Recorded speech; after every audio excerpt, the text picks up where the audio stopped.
Assume they can't hear us. I have no idea. Maybe Maybe they can. They can hear you. Like chatting behind the scenes. Yeah. Now for some extra material with Melvin and his guests. What did you want to say that you really wanted to say? Does any of Melbourne's guests fall flat on their face? No, they do not. At least they've never declared them.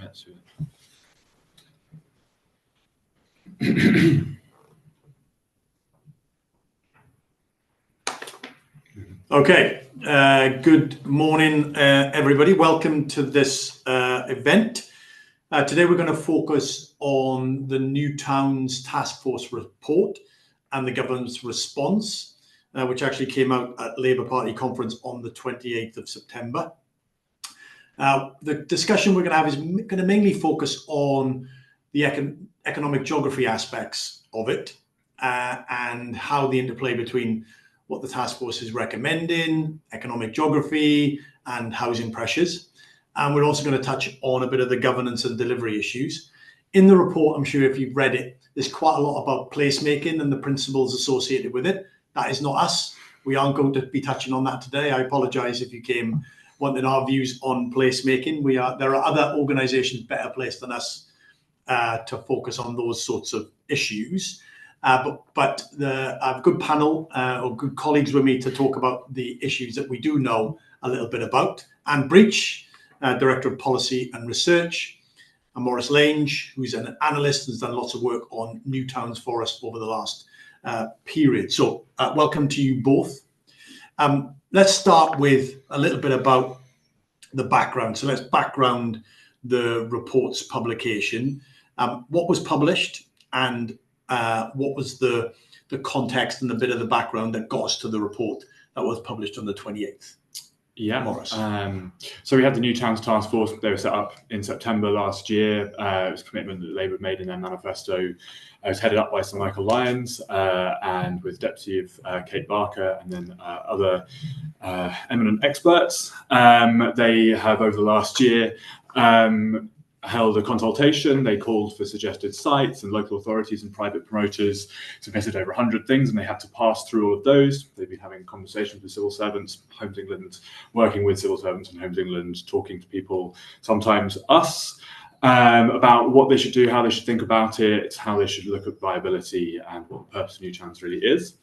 On the 28th, they published 119 pages of their report. It gave the case for new towns. It suggests 12 possible locations. It establishes principles for planning and placemaking, transport connectivity, affordable housing requirements, and then also recommends delivery mechanisms.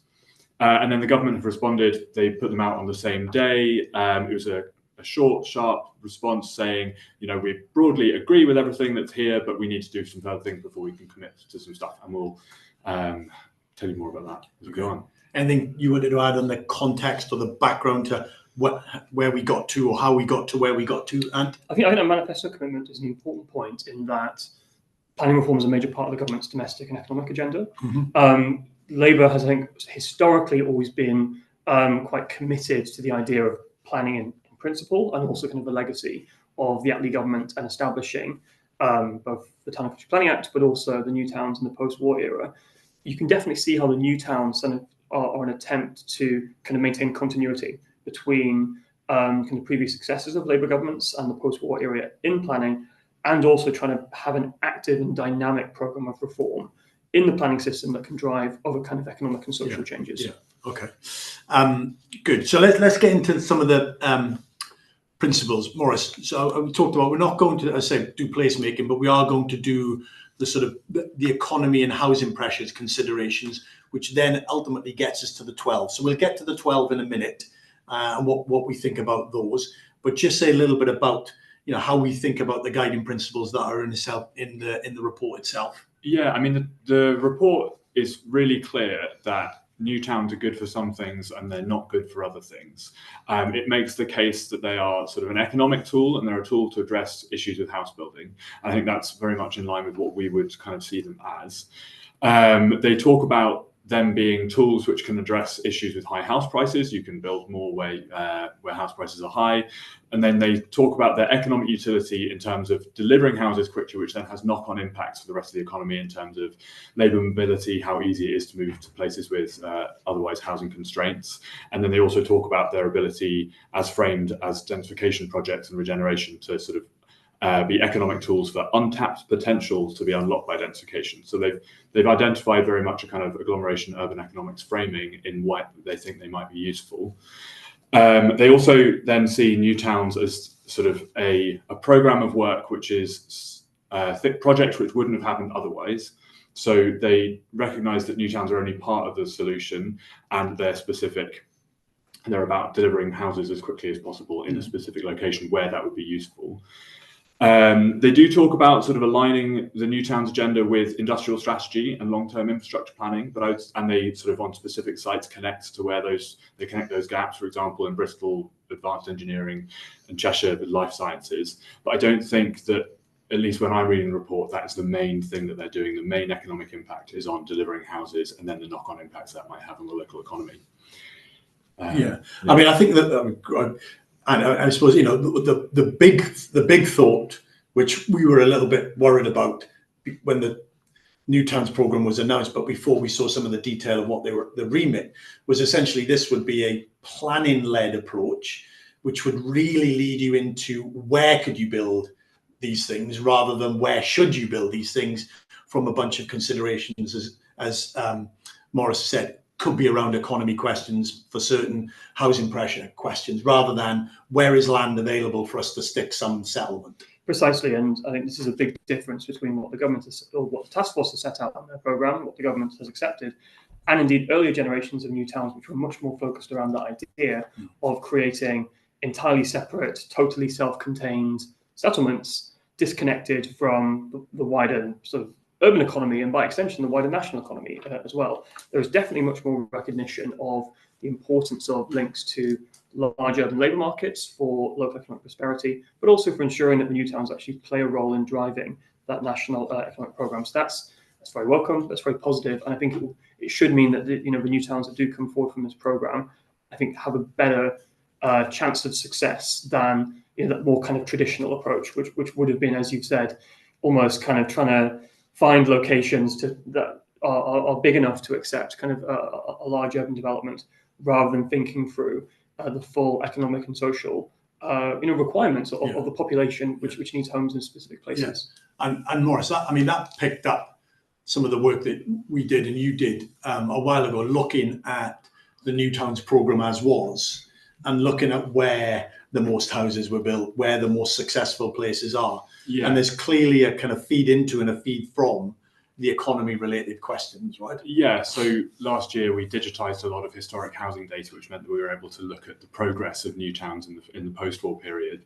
And the first phase was very much a sort of taking people out of inner London and building new towns around London. It's not, as we would frame it today, building new towns around London because London is the centre of the economy. It's about seeing London's sort of it would be framed in overpopulation terms, but they were built around London. And then the second and third waves were built in more in the north of the country, and again sort of connected with some slum clearances, and not particularly connected to the trajectory of the economy at the time.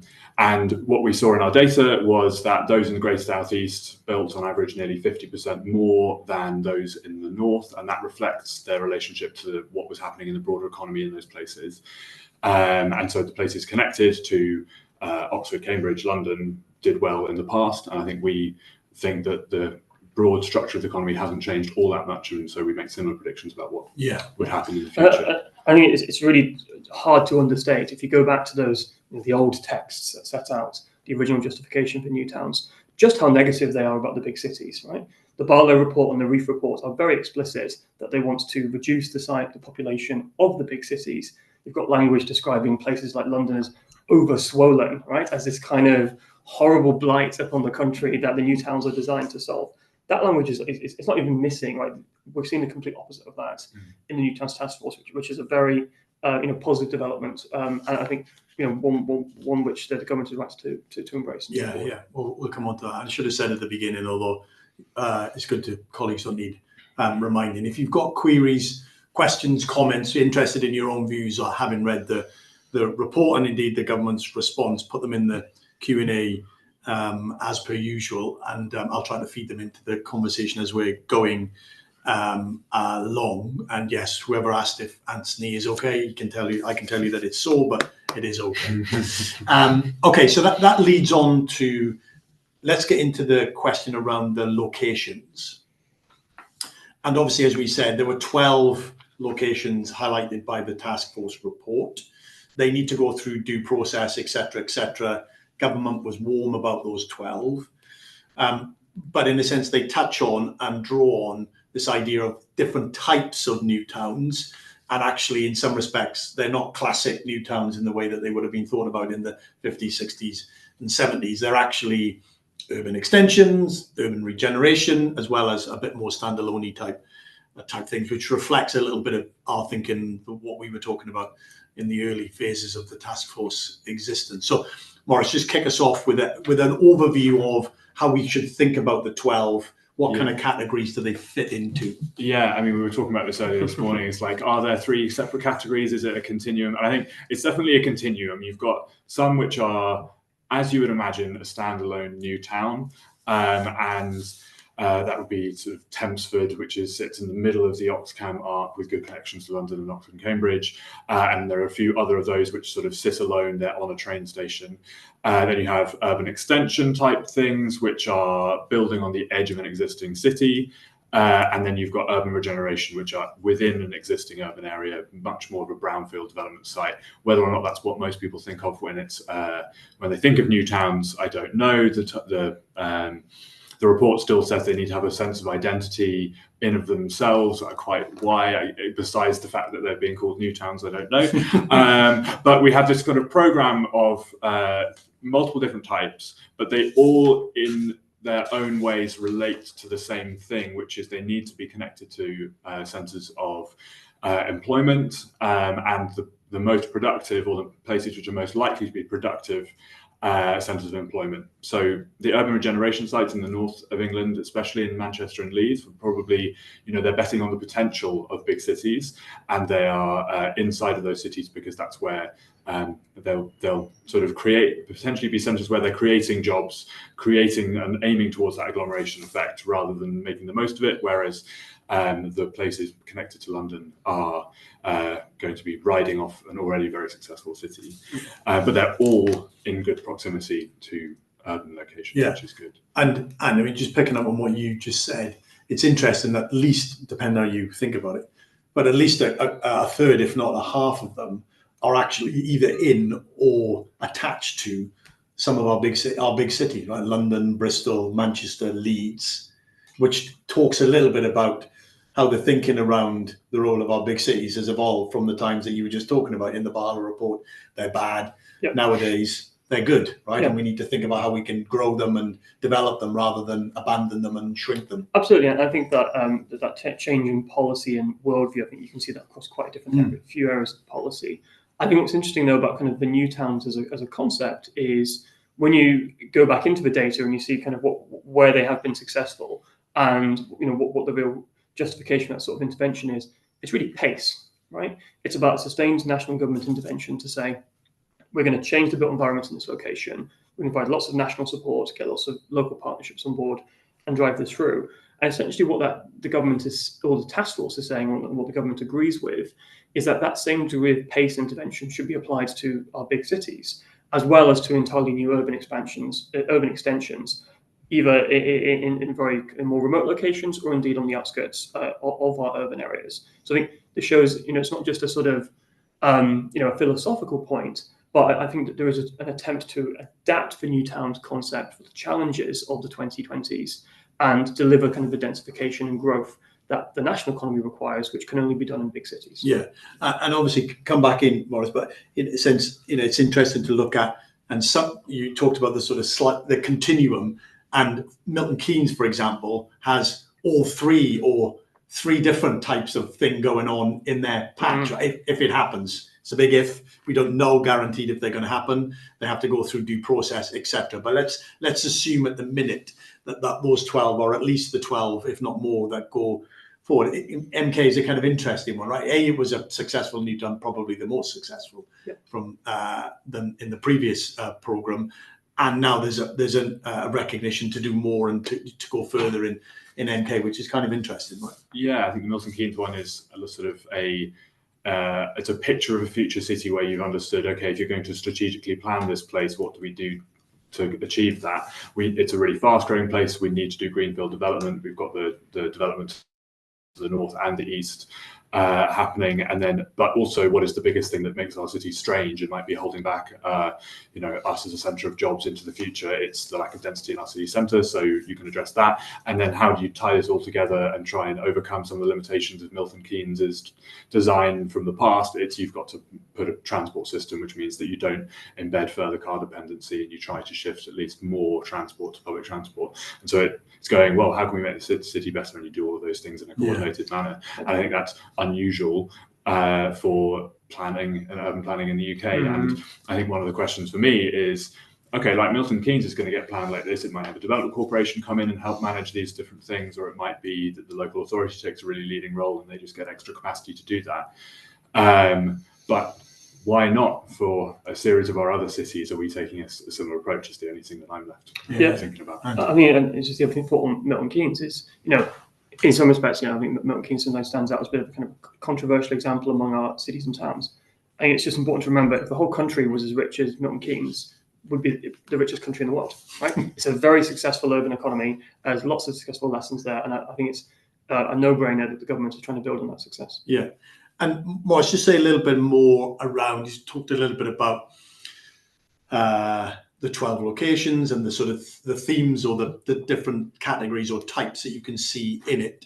How does that, where have we been? Talk a little bit about how that chimes with our thinking and, what we were advocating for, what we are continuing to advocate for, both in the new town context, but in the broader context as well. Yeah, I mean, I guess so. I mean, we've spoken a lot about the connectivity to major cities. They all tick those boxes. Even the one in Worcestershire is justified in terms of being half an hour away from Birmingham.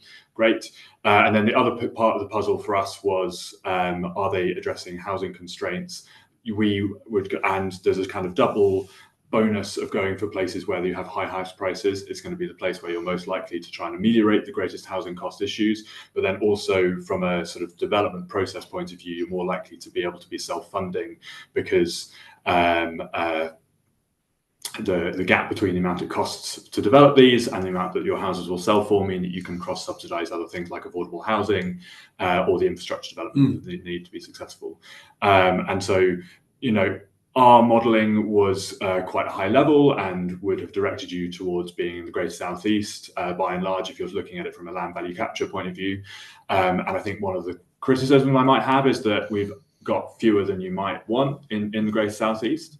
But in each of the other places across the country that they've chosen the highest value location in those places. So the connectivity to Manchester is in a place in Cheshire, where house prices are high relatively, and they justify that in the report. They say it's 46% higher than the regional average, and that's why we're going through it there. And when you're thinking about making the most of land value capture and having it being a minimal burden on the Treasury moving forward, that all makes a lot of sense. Yeah.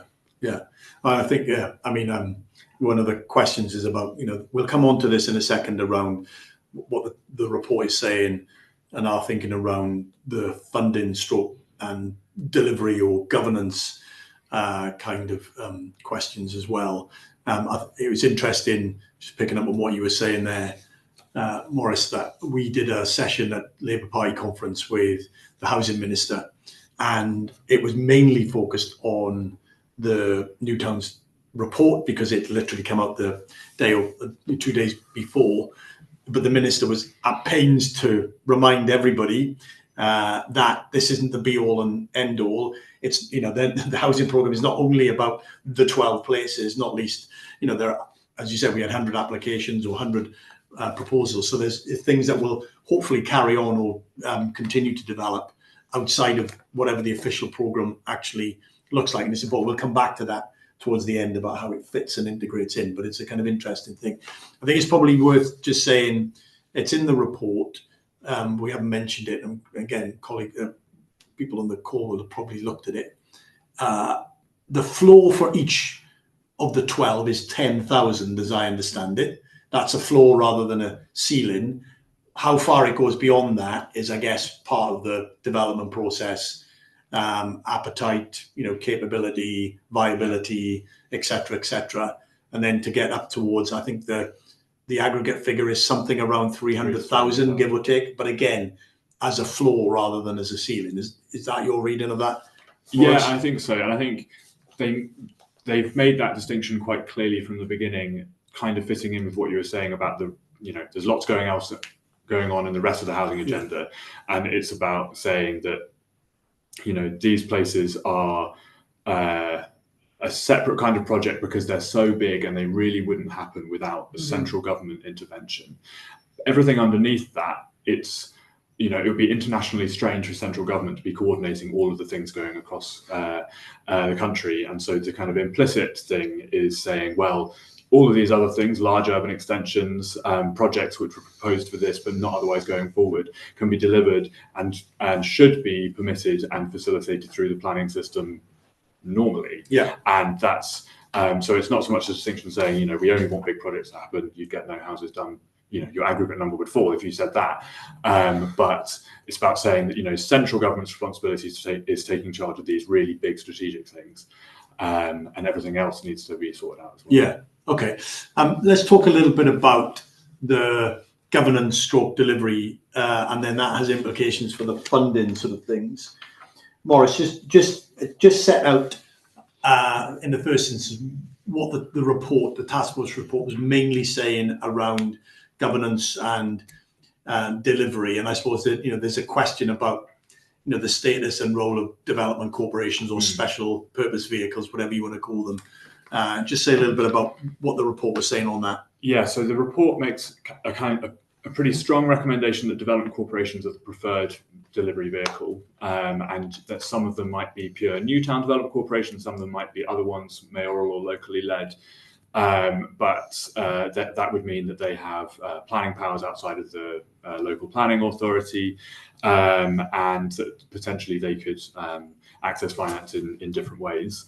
They say they fall short of saying this is the only way. I think there are some sites which have quite a lot of private investment in already, and quite how you would set up a development corporation that worked with the existing trajectory, I think is a TBC.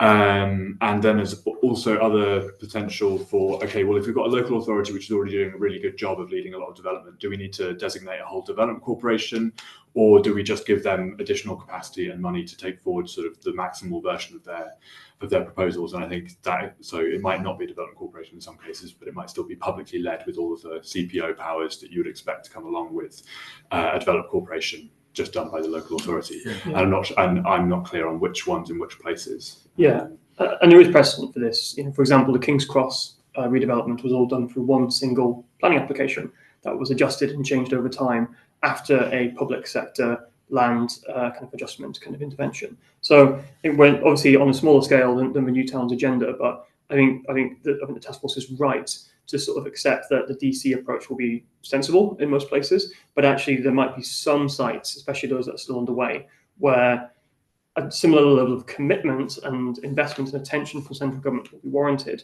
but maybe the actual model of delivery might be a bit different.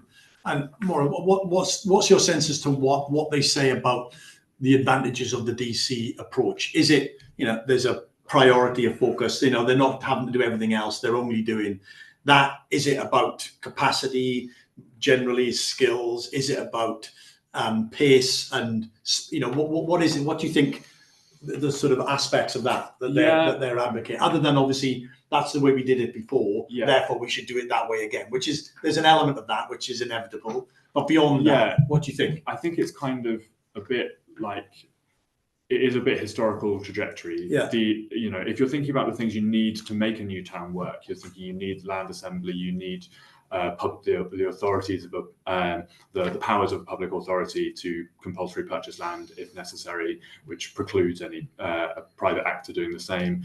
And you need a level of legitimacy which comes with it being a public body as opposed to a fully private enterprise, at least in the UK political context.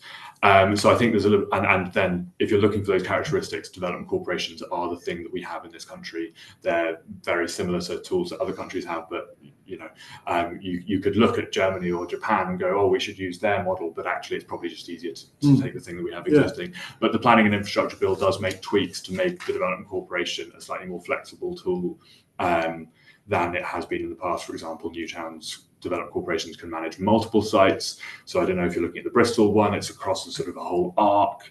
If that wasn't fully contiguous, then was that a problem? And the Planning and Infrastructure Bill will iron out some of those potential niggles.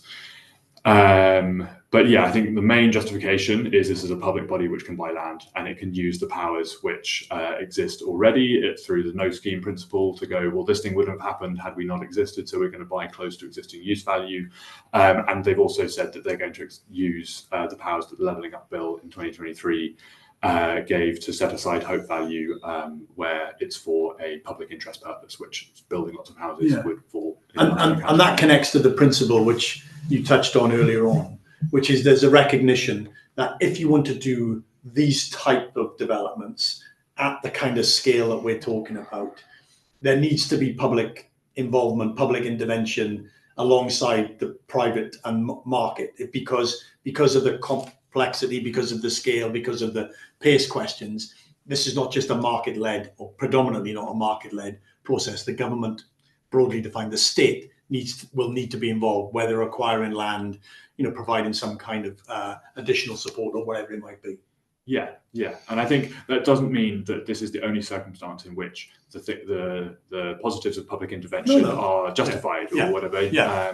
But certainly it's the case that maybe because you would never get it through planning if it was just a fully private enterprise, but we don't see these things happening of their own accord. You need the upfront capital and the long-term sort of how long it takes you to get your returns back, even on a self-sustaining site, is probably beyond what a private investor would usually want, save for the possibility that these will dovetail with pension funds, etc., who are thinking of those long-term. And it's kind of interesting, you and I just returned from party conferences, Labour and Conservative, and it was interesting talking to all the mayors, or many of the mayors across the two conferences. Actually, all of them are now are much more interested in and wanted to go further on things like mayoral development corporations, mayoral development organisations, etc. Recognising themselves. I mean, obviously, some have already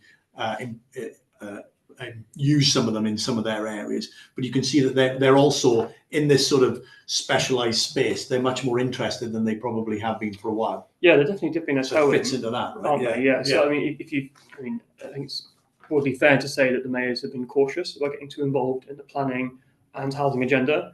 It's politically contentious for them, both from the way the structures are set up, but because planning and housing are inherently contentious topics in British local government.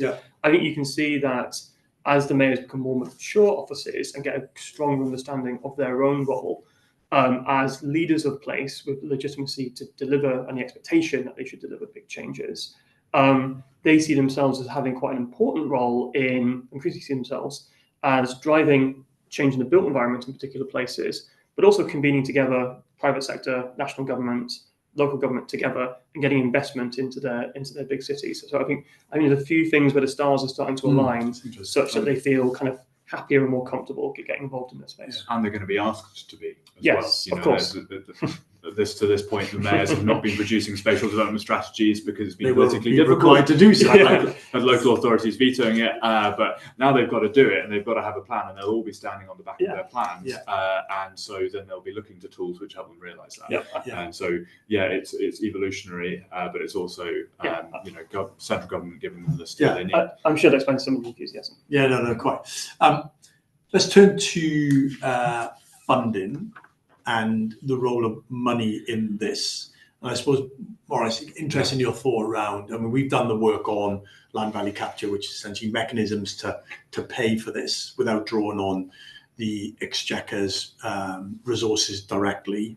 But just say a little bit about what's the thinking in the report around funding? Where do they think the money is coming from? Do they have any sense as the ratios between public and private, or is that still all to be determined? What are they saying? I would say that of the bits of the report, the stuff on where the money is coming from are the fuzziest, which is understandable. It's understandable, because you have different places will need different mixes, and so when you're writing a whole report, which is meant to speak to all of them, it's difficult, and so you end up writing things like, well, everything is possible, and we'll do public here, private there, and a mixture somewhere else, and that makes a lot of sense. What this doesn't do, and we'll have to wait for the government's proper sort of full response in the spring, is to go, okay, so what is the model for this place and this place and this place, which we're taking forward?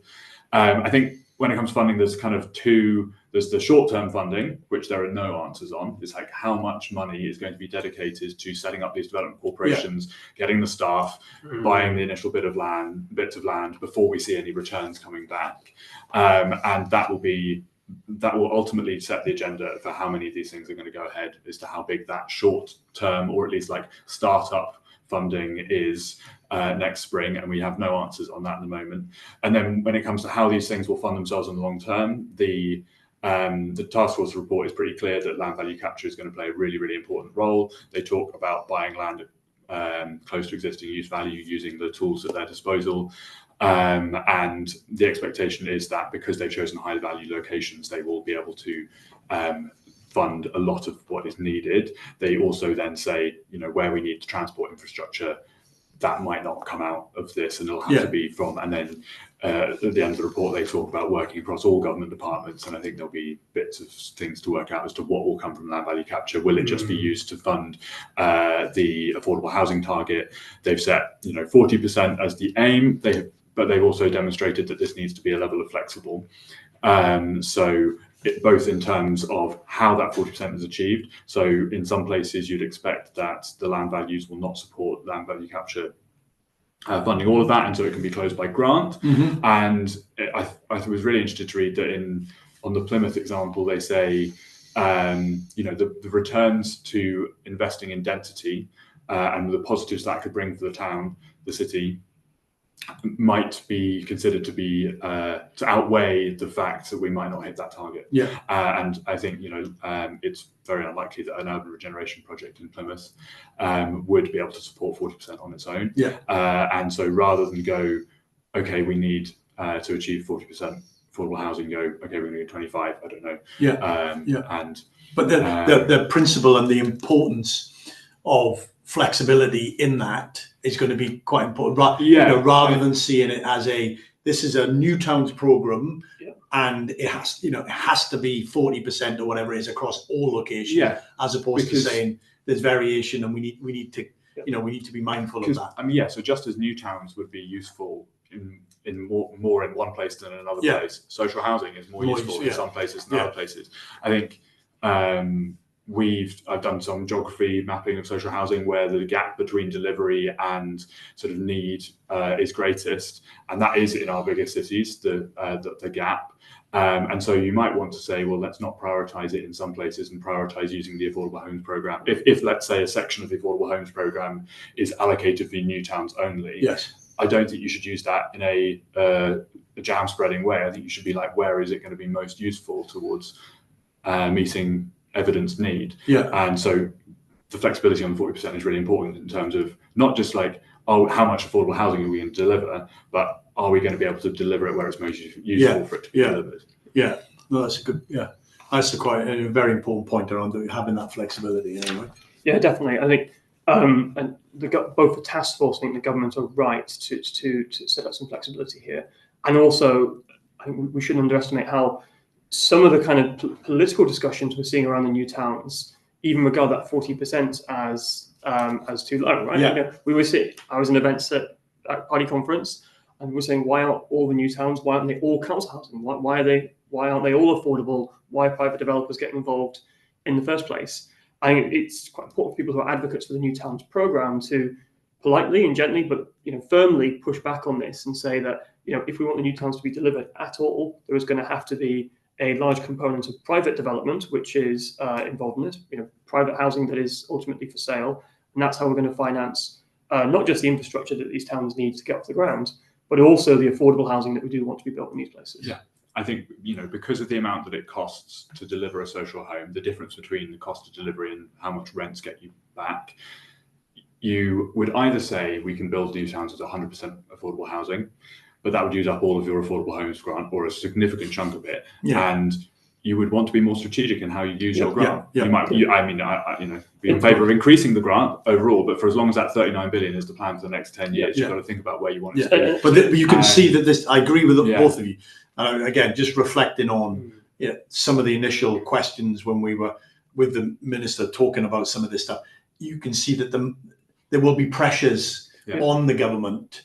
There's already pressures to say, why only 12? Let's do lots more, right? Which is always, or more particularly, let's do the number that includes my place rather than that one that's out. And I understand that's people batting for their own place, but also definitely there was a sort of line of inquiry, which is let's have all, let's get as much affordable housing in as many places as possible. And again, a degree of flexibility and realism and pragmatism about what can be achieved at what cost, particularly if you're, if you're thinking about the public purse, is going to be really quite important. I think at the very least, and this is kind of what Maurice's report last year, I think very powerfully showed, was if you do want to maximise affordable, that at the very least means you need to concentrate them in and around London. Yeah. Right.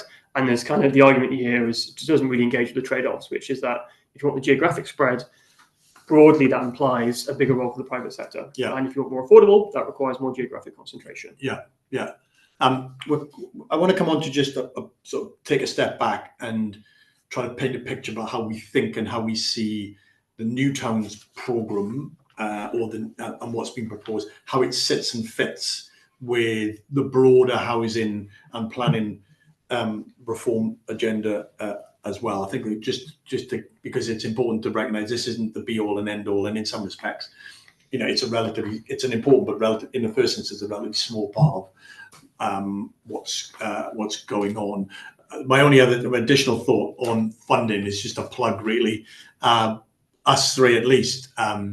I've spent quite a bit of time talking to a friend of the centre, Tom Aubrey, about some of his thinking about how you can actually get some of this funding out and think about it in less traditional ways or more historical ways. Actually, they are quite traditional, but historically traditional rather than contemporary relevant. And there's a kind of interesting dynamic about how we think about these moving forward.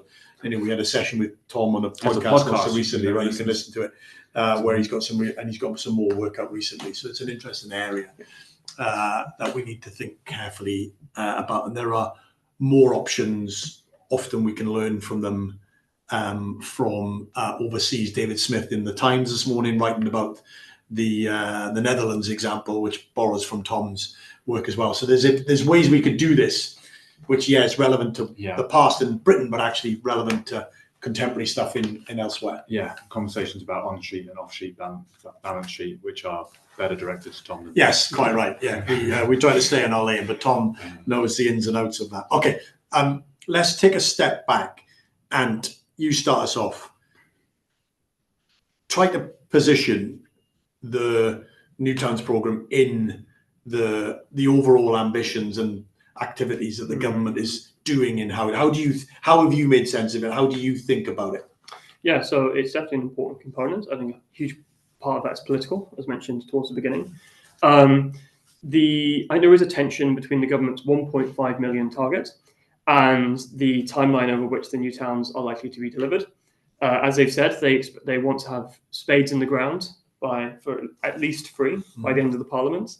That does suggest the government recognises the new towns aren't going to play a major role in delivering the 1.5 million. I believe the minister has been specific on this, that it's a long-term commitment. That means they'll be delivering lots more supply into the next Parliament and beyond. Obviously, the government has a wider planning reform agenda. Some of that is on kind of infrastructure planning and nature planning. I think one of the reasons why the government has been quite kind of restrained in its decision making and choices in response to the task force, there does now need to be a load of environmental planning that takes place, and that is a change from the previous era of new towns. When Milton Keynes was being built, I don't believe they cared that much about the newts or the bats. And for better or worse, our legal system now requires that we do. The government does want to do change in this area. It's not something we've done much work on, but obviously the large component of the planning infrastructure bill, and possibly the second planning bill, will include reforms across that. But in terms of the broader planning reform agenda as it touches on housing, we've set out that we think that there need big changes to the planning system to try and reach the 1.5 million target. The government has made changes to the MPPF and Greybout, which are positive and welcome. There are changes to planning committees and the introduction of spatial development strategies that we also think are welcome. But I think our broad assessment is that it's going to be difficult for the government to reach the 1.5 million target with the agenda as set out so far. And I believe kind of ministers have also set out that the planning reform agenda as relating to housing is drawing to completion with the passage of the Planning and Infrastructure Bill. So I think even though the New Towns agenda is positive, and I think will certainly have serious long-term benefits, the sort of the political and economic questions of house building and obviously declining housing numbers that we're seeing across the country, or particularly in our urban areas, and what that means for the 1.5 million target, I think is all still in play, for better or worse. Yeah. Maurice, come in on this. I mean, Yeah. your initial, you say what you want, then I've got a follow-up question. Go on. Yeah, I mean, I think one way you can think of new towns is as a solution to the problems which exist with the status quo. So yes, they are these mega projects which would never happen without large-scale public coordination, but they also exhibit features which are like, oh, well, wouldn't it be good if this existed everywhere? They're kind of so the task force report is very clear about making sure that the planning system allows the new towns to have an efficient and rules-based planning system. They say that you should use local development orders and supplementary planning documents to try and make the planning process as clear, direct, and efficient, and sort of before rather than after receipt of planning application as possible. And that mirrors a lot of what we've said about the UK planning system in general. Put out a paper comparing us to France, Japan, and Germany earlier this year. And that sort of, are we planning before developments come forward, or are we planning? Is our planning system just responsive to ideas? And then that, with all of the uncertainty and risk that generates, and we are the latter, new towns are going to have to overcome that, and the task force recognises that. And I think, the new towns, the task force report is also quite clear that new towns are something which can lead to broader change, and they are opportunities for experimentation and development of skills. And we don't have loads of planners with loads of experience doing this type of thing. So maybe the New Towns programme is an ability for them to go get trained up and then go and work in local authorities, as opposed to like a never-ending series of new towns. That would be great. But I would see it more as that we need to be pushing in all dimensions across more local authorities. 300 new planners across 300 planning authorities is not going to be enough to get the rest of the system working as well and working more like the new towns, even though they aren't. Does that make sense? Yes, and it's gone. I was just going to say, just follow up from Maurice's point. I mean, even during the height of the new towns era in the 1970s, Maurice's work shows that new towns comprised only 5% of all new additions over this period. And that makes sense if you understand the new towns as almost special exceptions to the planning system that we have currently. And, again, as Maurice has just said, what's kind of funny about the New Towns agenda, which obviously receives lots of positive praise and endorsements from people who are otherwise a bit more sceptical about this planning reform, is that the new towns and the DCs resemble the planning systems of other countries much more than they resemble the system that we've currently got in the rest of the country. Yeah. So maybe that's just, maybe a good way of putting it. That's a very good point. We need to finish, but that is a good point about, not seeing them as separate, but seeing them integrated into the issue and the issues that we're trying to grapple with, but also in some respects seeing them as changes to the planning system more generally will benefit the new towns, whatever they ultimately look like. But also there is an opportunity to use the new town programme to get reform in the broader planning system, and think about it in that way. Going two ways is quite important. Maurice, last word. Yeah, and the extent to which they can do that, play that's, this is the leading edge of a new planning system, is going to be to do with how much they get back to themselves. If they don't, then they won't be able to play that role. It'll just be a function of how many people are going through these experiences, learning how to do these things. And so, more than 3 are going to be needed to really have a much more broad-based effect on UK planning. Okay, and in terms of just, is it my understanding, if I remember rightly, is that government obviously now goes through due process, etc., and all of that should report in the early part of 26. Is that right? That's my understanding. And then, based on whatever comes back, that allows the government to move to the next phase, which is to lock in some of the places that they ideally want to make initial progress on. Is that right? Yes. So they haven't said exactly how long the environmental assessments are going to take. Yeah. I think the assumption is now is the race to get them all done ahead of then financial backing for the ones which pass the tests. Brilliant. Good. We need to finish. I hope you found that useful and interesting. All the work in relation to all of the issues that we talked about, you can find on our website, centrecities.org. My thanks to Maurice and as always, thank you for joining. Until the next time.